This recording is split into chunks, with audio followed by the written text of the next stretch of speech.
For decades, Michigan has been known for having some of the most restrictive surrogacy laws in the nation. Families facing infertility or those unable to carry pregnancies themselves have been forced to cross state lines, navigate legal gray areas, or abandon their dreams of parenthood altogether. But a seismic shift is underway in the Great Lakes state. After years of advocacy and personal sacrifice from families directly impacted by these outdated laws, Michigan is finally turning the page on its restrictive past. Today, we'll hear from the woman who transformed her personal heartbreak into a powerful movement that's changing lives across Michigan. Her story shows how determination, strategic advocacy, and refusing to take no for an answer can reshape the legal landscape for thousands of families. Welcome to the Fertility Cafe, where we explore the beautiful complexity of modern family building. I'm your host, Eloise Drain, and this is a space for honest conversations about surrogacy, egg donation, and the journey to parenthood. With expert insights and real stories, we're here to guide you through the medical, legal, and emotional aspects of third-party family building. We believe that love has no limits, and neither should parenthood.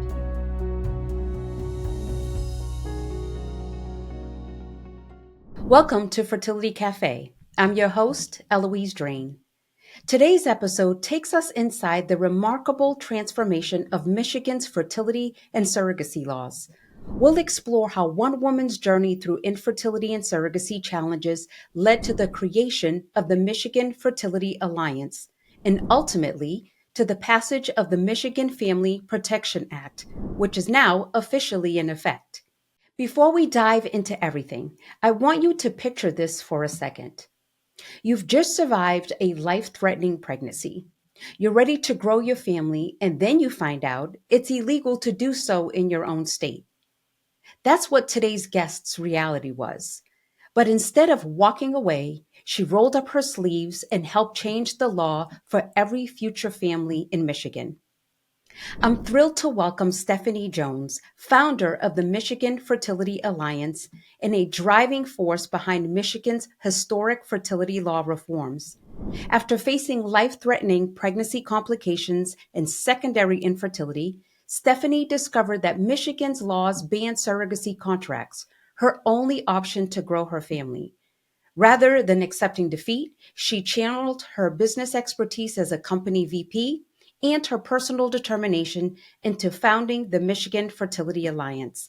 Under her leadership, MFA transformed pro-family advocacy in the state, culminating in the passage of the Michigan Family Protection Act. Okay, Stephanie, welcome to the show. I'm so glad you're here. So excited to be here with you today and talking with somebody that just uplifts all the work that advocates like myself do across this country. So thank you. Well, thank you. I appreciate that. So before we dive into policy, let's get to know you. You're a business executive, a founder, a mom, an award-winning advocate. Can you walk us through your professional background and how it collided with your personal fertility journey? Yeah, absolutely. Bit of a backstory. I have two children, one who I was able to carry without any incident, had no issues, and then I experienced secondary infertility.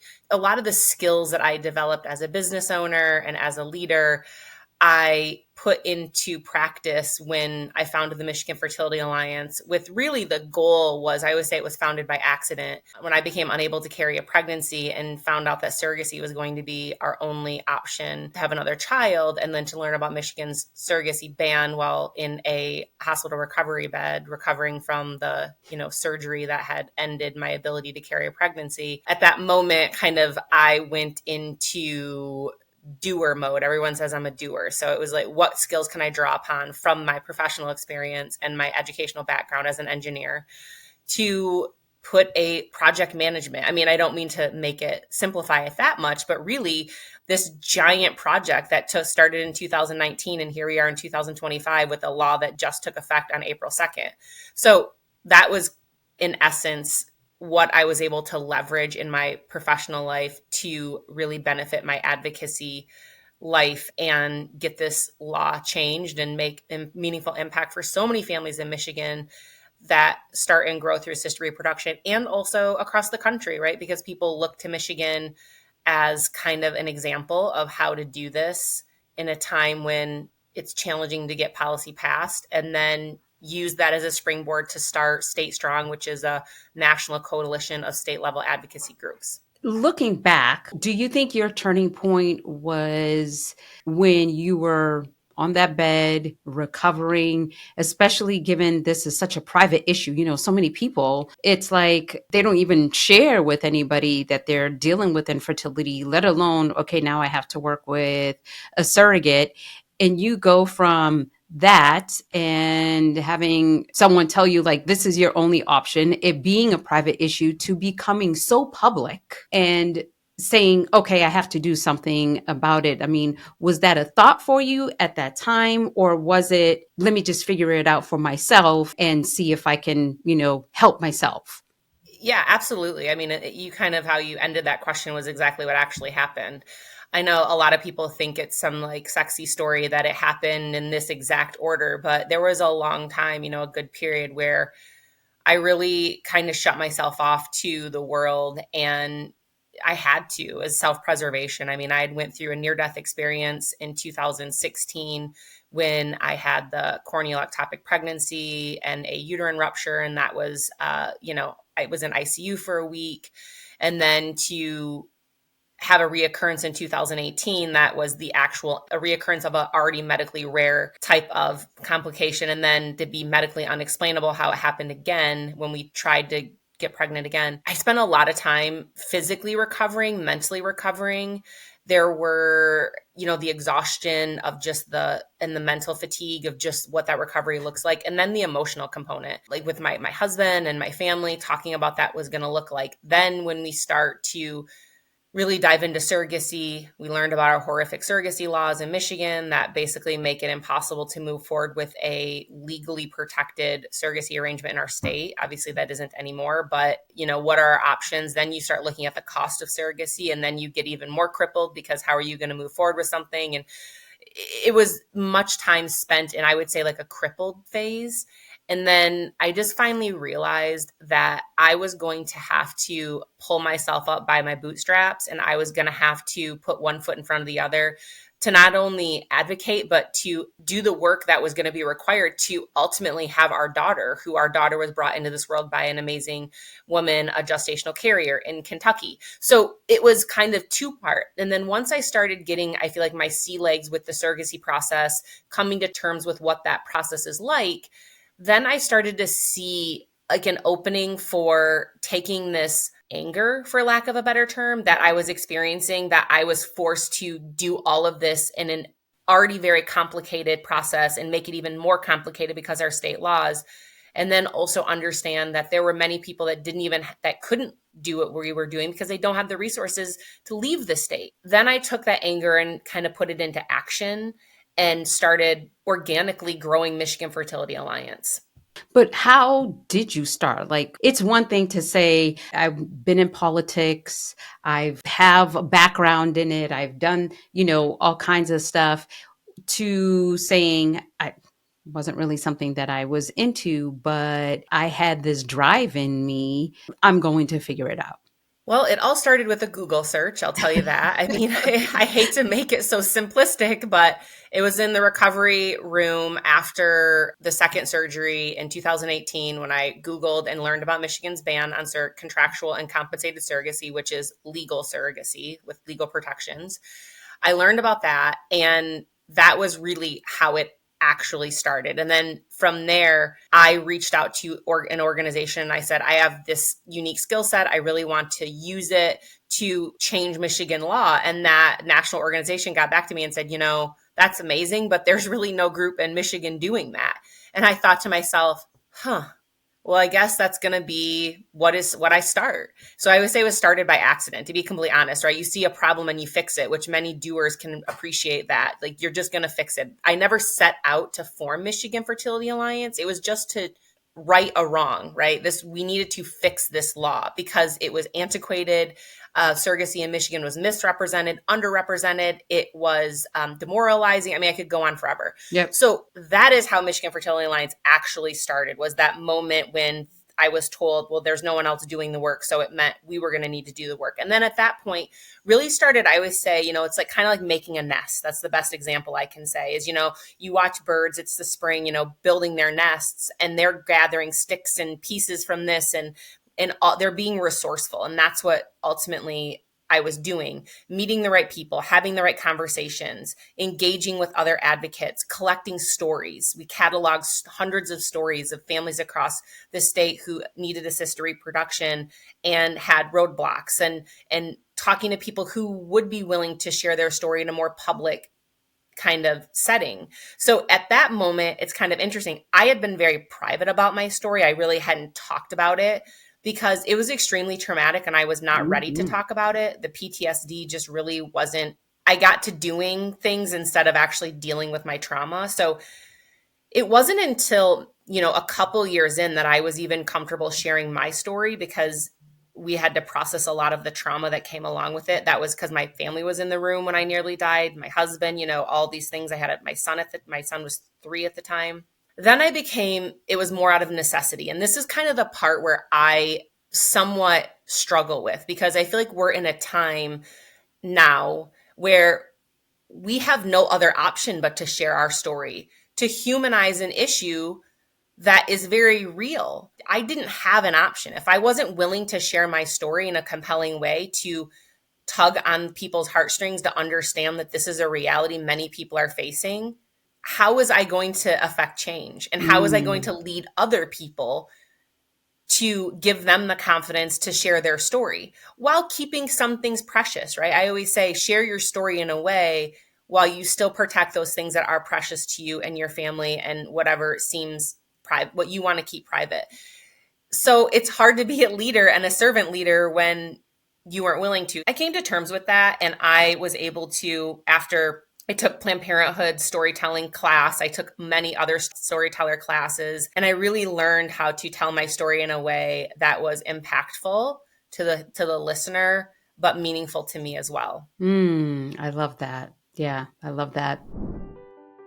If you're in the process of building your family, whether you're starting IVF, thinking about egg donation, exploring surrogacy, or just trying to figure out what's even possible, there's an event I want you to know about. It's called the Family Blueprint, and it's happening September 27th in Atlanta. It's a one-day in-person experience hosted by Family Inceptions and powered by Fertility 360. And it's not a typical fertility conference. There are no vendor booths, no sales pitches, no companies trying to sell you something. Instead, this day is about giving you a clear map forward with answers, guidance, and real talk from fertility doctors, legal experts, mental health professionals, and parents who've actually lived this journey. You'll walk away with a deeper understanding of your options, real next steps, and probably answers to questions you didn't even know you had. If you're looking for clarity, not clutter, this is your space. Head to fertility360.com/Atlanta to learn more and reserve your spot. Let's step back for a second, because I think there might be listeners who aren't familiar with Michigan's fertility law history. Can you explain what the landscape was before your advocacy work began? I mean, obviously, I know there was a ban, but why was there a ban? It's a great question. So the ban took effect in 1988. Michigan has an extremely significant role in surrogacy in our country, and many people do not know this. And it was the work of our communications director, Janann Brownell, with Michigan Fertility Alliance. She's also an investigative journalist. And she uncovered so many facts that people were just shocked. So in 1986, actually, the first child born through gestational surrogacy was born in Michigan. People do not realize that. Her name is Jill, and Jill now lives in New York. And we actually, on our website, if you wanted, it's the first interview we've that she's ever done. We interviewed her. So the attorney for the baby M case, Noel Keene, was a Michigan attorney. So we have to understand a couple of these. They were happening at the same time, but unrelated. we're going to now go to the baby MK. That was a genetic surrogacy. That was in the 80s. Obviously, anybody listening to this who's familiar with surrogacy will tell you surrogacy it's light years different now than it was then. So ultimately what happened is the law was written to put Noel Keane out of business. That was not uncommon back then, how statutes were done. Our state government didn't want the baby M case technically happening anymore in Michigan. So it was kind of, they took a very dystopian approach to this law, not realizing the extreme consequences that were going to come from it, because it was going to be left frozen in time for almost 40 years. And that's in essence what happened. They passed the law. It was actually a Democratic governor at the time, passed the law, and it just stayed there. It stayed frozen in time. So we went from literally the first in our country to have a gestational surrogacy. She was born actually in Ypsilanti, Michigan. Then to being the first state in our country to ban surrogacy. So it was just very interesting to now the last state in our country to lift a criminal and civil ban on surrogacy. So it's been a wild journey. And a lot of it boils down to a simple fact of awareness. People did not know the why behind the law. And a lot of people didn't even know the law existed. We had lawmakers tell us when we would meet with them, that can't be right. There's no way Michigan has a law like that. And that was ultimately, that's what happens, right?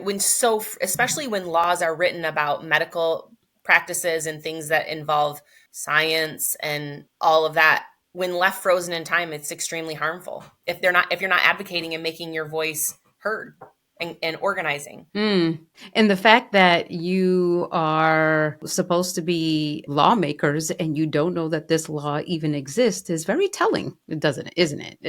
It just kind of. I mean, they're busy. I will say I've got to appreciate the politicking side of politics, and they're busy. They have a lot on their plate. I mean, they are trying to represent the people that elected them in a way that is wholesome, and along with aligning with their own party's agenda and so on and so forth. It's hard. I mean, they have hundreds and hundreds of bills and laws that they're reviewing and expected to vote on and so on and so forth. So it really, unless you find a very passionate lawmaker like we were able to find in our Representative Samantha Steckloff, who's going to need surrogacy to start and grow her family. She's a cancer survivor. It was really that personal connection with her that was the, ignition to our efforts. If it weren't for her, we wouldn't be probably having this conversation right now. But how do you find someone like that, though? That's a great question. Advocacy Day. Michigan Fertility Alliance hosted our Michigan's first ever advocacy day around infertility. No, this was our independent advocacy day. This was independent to us and our state. And it was around family building and infertility, right? Because those real two things go together. You can't talk about them independently. Right. So frequently our community, we talk about one without including the other. So our advocacy day was about people who need assisted reproduction to grow their families, and that included surrogacy. Just coincidentally, I was on the call with Sam Steckloff, or Rep Steckloff. So we had a Michigan Fertility Alliance leadership member on every single call with every single lawmaker, in addition to their constituents. And it just coincidence, I was on the call with her and she just said to me, like, this is so important to me. Oh my gosh, I'm so glad we connected. And that was, the rest is history. That was in 2020 when we connected, and we got to work immediately. And then doing all of that through the pandemic. All of that through the pandemic. Yes, that's so true. I mean, my daughter was born in the pandemic. My daughter was born, early on in the pandemic when we were in still, like I said, the scary phase where people, you weren't leaving your house and all of that. And then also really getting to work on this law. It really is what got me through, I think, a lot of the stressful moments of the pandemic or having a child and, being born in another state with another amazing woman carrying your child. I mean, so many things I always say the best analogy was I felt like my mental state was a board suspended on two ends with cinder blocks with a boulder in the middle. And it was just like a feather that was going to trickle down and blow it all to pieces, because that's how fragile mentally I was. Yeah. It's very stressful. Yeah. But the law kept me busy and working on the law. And again, kind of like I said earlier on, building that nest and gathering people and talking to anyone who would listen and anybody who was willing to educate me. I'm an engineer. I'm an entrepreneur. I'm a business person. I had zero knowledge on how you legislate, how you draft laws, nothing. So I guess if anybody hears this, you can affect change and you don't have to know how, but you have to be willing to learn. And that's, Mm. I mean, we learned and we learned quickly. Hmm. So you talked about you having to have your daughter in a different state. Can you just walk us through what that experience was like, especially again during a pandemic? I mean, how did you manage with it being a pandemic? She's going to have to be born in a different state. I'm assuming, obviously, because of the restrictions in the state of Michigan, there may have been different specific language that your attorneys may have had to include in the language or in the contract. Was there anything like that, or was it just she was born in Kentucky, so we just used Kentucky law and it was fine? Yeah, Michigan law had nothing to do with our journey. We obviously made a decision to leave our state for the entirety of the process. So we actually used ORM in Portland, Oregon. We had a wonderful experience with them. And because of Michigan law and the way it was written, you couldn't legally do anything in the state if you were involved in a contractual compensated surrogacy. Basic testing and stuff had to be done out of state. So I moved to Portland for about a month and a half. Just we rented an Airbnb and I picked up and just went out there. And then my husband and my son, they'd come out there and my parents just to visit while we created our embryos. And luckily, that was obviously before everything shut down for the pandemic. I am so grateful. I can't even tell you how many things I'm grateful. I would say that my Mm. guardian angel, the one that saved me on, Mm-hmm. in December of 2016, I mean, they were with me through this process. So we create our embryos. We found an amazing agency to do the real professional aspect of Yep. surrogacy. It's extremely, for anybody listening to this that's never been through the process, and anybody who has been through it will relate. It is a full on, full body, full mental, all in every, I can't explain it, 10 times harder than even another full-time job type of Mm-hmm. journey. And that's is a year plus long. Mm-hmm. And for those people that attempt to do it independently, like, more power to you, because there is so much that you don't know. It's like the saying, you don't know what you don't know. I mean, that is why an agency is, or a matching service, is so critical. They have all of the experience to kind of understand how to navigate the process, how to do it in a way where all parties are protected. So we found an amazing agency. Then we were eventually matched with our carrier.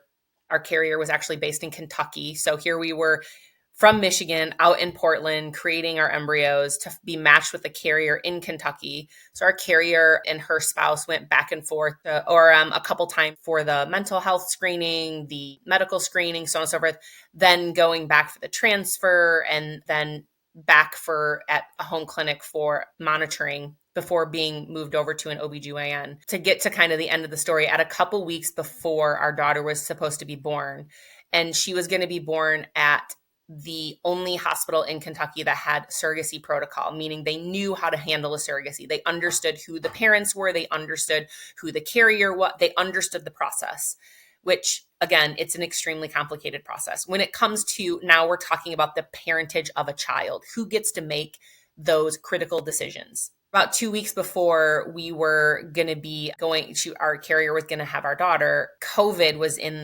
had taken over everybody's lives. At this point, we're in full swing of COVID, where, I mean, the restrictions are everywhere.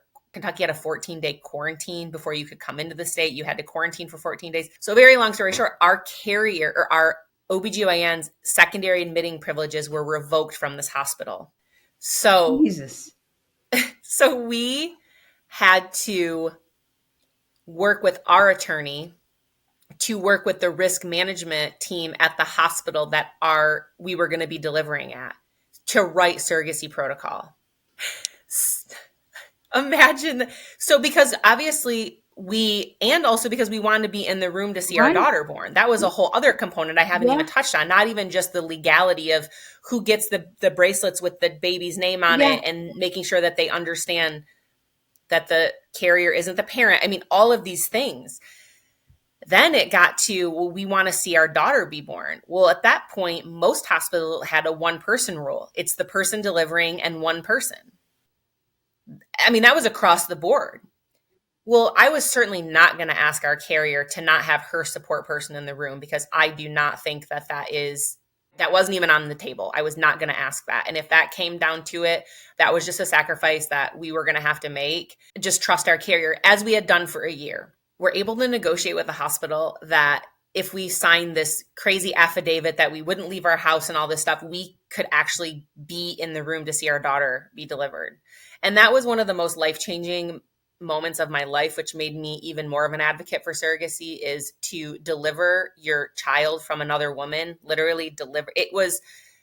That is power. Like, that is empowerment. It's beyond what love and compassion looks like. Let me put it that way. 24 hours, they wanted us out of the hospital. Like, 24 hours, they didn't want people staying there and all that. So here we are driving home from Michigan with a 24-hour-old baby. It was wild. So this is the experience. And it kind of was a bookend to why Michigan law needs to change. Had we been able to have our daughter in our state, that experience would have looked much different. Driving home 7+ hours with a 24-hour-old baby is something I wouldn't wish on my worst enemy. You're already exhausted. We're just trying to get home. At one point, just trying to console her. And I thought, this is wrong. Why are we forced to do this? This is terrible. So obviously we made it back with her, and that gave me even more, I always say, wood for my fire, like more wood for my fire, that this is to change. Like, we need to allow people the option to have legal protections in place, a proper legal regime to make sure that all parties are protected, the carrier, the parents, and the child. We need to be compassionate to the understanding that a lot of the journey in surrogacy is already being taken away, right? You don't have that normal pregnancy experience. And I know this because I had it with my son. And we make a choice to do that, but it shouldn't be because of an outdated law. No, 100%. So let's go back to the Michigan Alliance that you formed. And early on, would you say that there was challenges in getting people to pay attention to this issue? Because, to your point, politicians, everybody's busy, everybody is focused on what they need to be focusing on. I mean, just regular, everyday people. If this is not part of their life and this is not part of their story, or they don't know anybody that this is part of their story, it's irrelevant. It doesn't matter. How do you get people to pay attention to an issue that probably a majority of people, it won't affect them? And then how do you begin building a coalition of, supporters, even though, yes, there are people who have gone through this, but is that even enough? You bring up a really interesting topic. I think that people in our space of advocating for families that start and grow through assisted reproduction are dealing with all the time, right? It kind of even, I guess I'm going to even parse it back to this idea that when the attack on abortion was happening, everyone was like, oh, that's abortion. Well, an abortion saved my life. So obviously I have shared my story, and I am very open about that. And I don't mince words when I say that. My doctor was able to make an unencumbered decision in a moment, literally minutes between my life and death, to provide me the care that I needed. So we're going to parse it back to the argument of, well, that isn't going to affect us in the space of infertility. Well, here we are, and it's becoming a real issue because it took the lid off the ability for embryos and fertilized eggs to get rights, right? Personhood rights. So that should prove that we're all in this together. And obviously we didn't have a crystal ball to know that that was going to be the reality. But what we did early on, to answer your question directly, is we really just leveraged people's personal stories, and we talked about their struggles, because a human can connect to another human and the struggle to build a family regardless of the circumstances. And that was what we really, really emphasized. I didn't choose to be in this situation. So to have a law discriminate against me was something that people really were affected by. They agreed to that. They definitely understood the call to action. That was, this could happen to any of us in the space of infertility and those that need assisted reproduction or IVF or anything to grow our family. So initially our focus was very surrogacy based. Obviously we were talking about only families that we're needing surrogacy. And then we regrew our tent. I say like our tent grew as our process went on to include all families that were born or start or grow through assisted reproduction. So parentage laws and all aspects. But the most important aspect was on the surrogacy component, was to explain that many people wind up in the space of needing surrogacy without knowing it. So if we are going to outlaw what is a very real, effective, and safe treatment for many forms of infertility, nobody has a crystal ball to know where their life's going to take them. So we have got to leave this option on the table, and we have to do it in a way that is safe for everybody involved. And in the current state in Michigan right now, because of the loophole in the 1988 law that allowed for people to move forward with surrogacy with no compensation and zero legal protections, that should concern people. That should keep people awake at night. And that's what we actually really played upon, was the vulnerabilities that the 1988 loophole left people in. And when your back's against the wall, you will do things that you never thought you would have done. So in the state of Michigan, the carrier was viewed as the parent all the way through birth, and typically took 2 years of an adoption to have the intended parent's name actually be on the birth certificate. So this poor child is just vulnerable through the entire process. If something catastrophic happened in the state of Michigan, this is what I tell, I don't mean to scare them, I meant to educate them. If something were to have happened to the intended parents that was a catastrophe and they unfortunately, lost their lives, the gestational carrier is the parent of the child. So your next of kin, your parent, they don't actually have rights to that child. So I would say it as simplistic as this. We have contracts for literally everything in our life, from gym memberships to cell phones to everything. Think about that. But yet a contract in the state of Michigan to define what the surrogacy arrangement was not legally recognized. So like when you say it like that, people just think to themselves like, well, that's not right. And that's how we got a lot of momentum, was just kind of, it was hard to not go from an affirmative place, but to kind of shine the light on the vulnerabilities. People did not like that at Mm. all. Oh, I'm sure. I'm sure.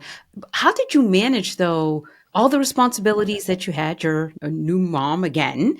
You already have another child. You obviously you're a businesswoman. You're trying to put this whole thing to how did you manage all of your responsibilities and be able to create this advocacy that has made this change for the entire state, and potentially, and we'll talk about the other group that you had mentioned earlier, across the country? It was with a lot of sacrifice and a lot of prioritization. I tell people that it was definitely one of the most challenging times of my life, because I had a lot of mom guilt. I had a lot of friendship guilt. I had a lot of wife guilt, just across the board, because, anybody who's worked on policy or anything along those lines, they can appreciate it happens. It goes from a waiting game to we are full on hair on fire rush mode.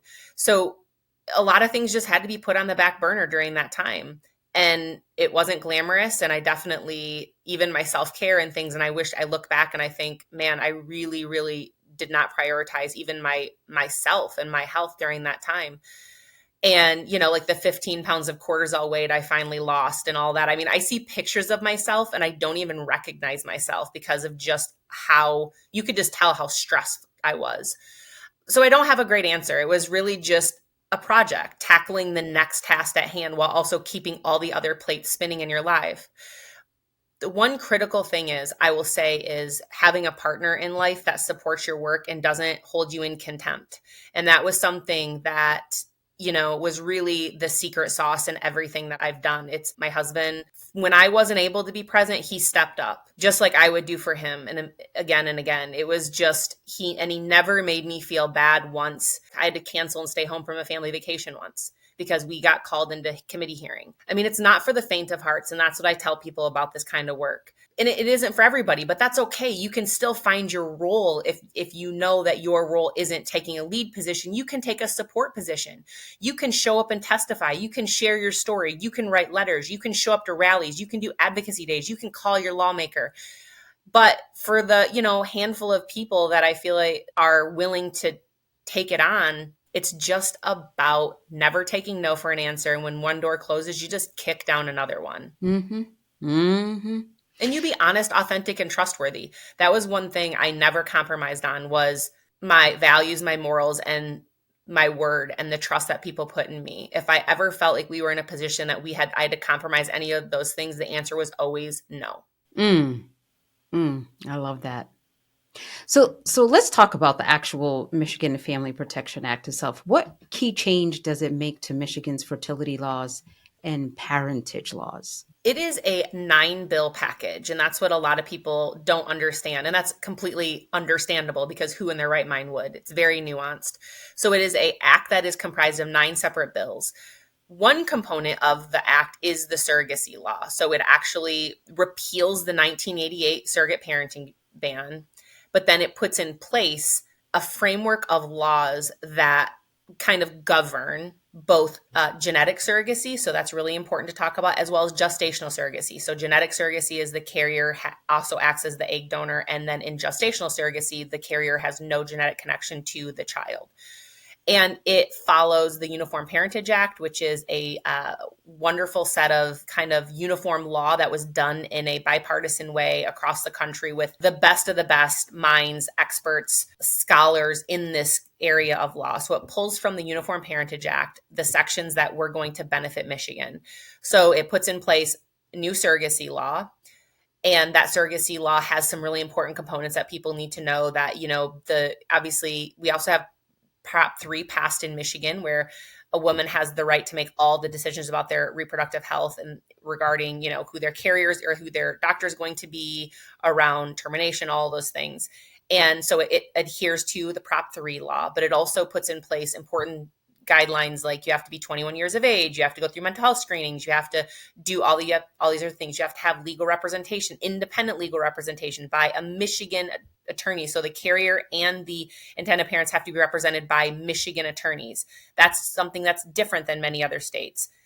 So that component. Then there's the parentage piece. And this is something that doesn't get very much attention because many people refer to it as the surrogacy law. But the parentage component is really, really paramount. And what it does is it allows children born through assisted reproduction to secure the rights of their parents at birth. So what that means is, let's say you're an unmarried couple and you have a child, you can fill out an acknowledgement of parentage now, or a judgment of parentage, whatever some people refer to it as, two different things, at the hospital, and you both can affirm that you are the parents of the child. So now that at that moment, you both have legal rights to the child, and the child is legally your child. If you are a same-sex couple, you can, instead of going through second parent adoption at the hospital when your child's born, you can fill out an acknowledgement of parentage, and now you have rights to that child from that moment of their birth.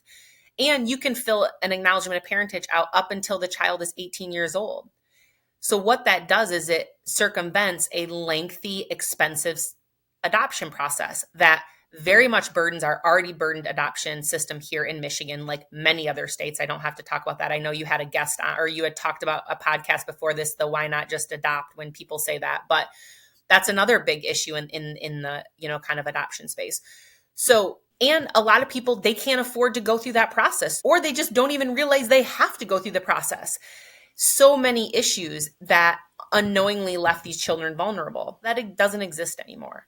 So the 9 bills go from birth all the way up to inheritance, and things like how the inheritance are established, and so on and so forth, because now there might not be a genetic connection because of so many people now because of advances in the infertility care, use donor gametes. So now there doesn't need to be a genetic connection to prove parentage.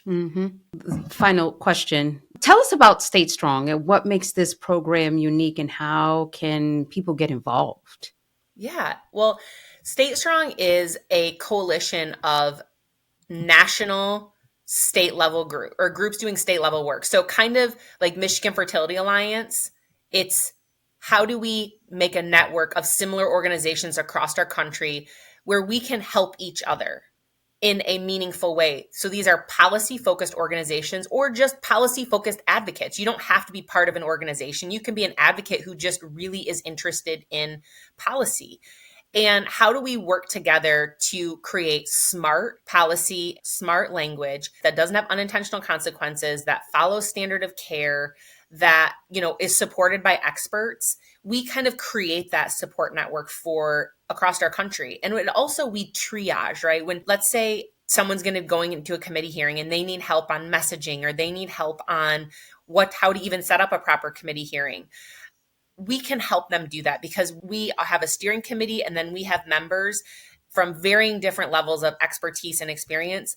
We've all been there. So we can offer our knowledge to these people in a way that they're not reinventing the wheel. When I was doing the work in Michigan, kept thinking to myself, I'm obsessed with efficiency. I am reinventing the wheel. I know someone else in another state has done this work. How do we get connected to these people? Because we all have limited bandwidth. We all have to be efficient with our work. So how can we get to A to Z quicker? Because sometimes 6 months makes all the difference.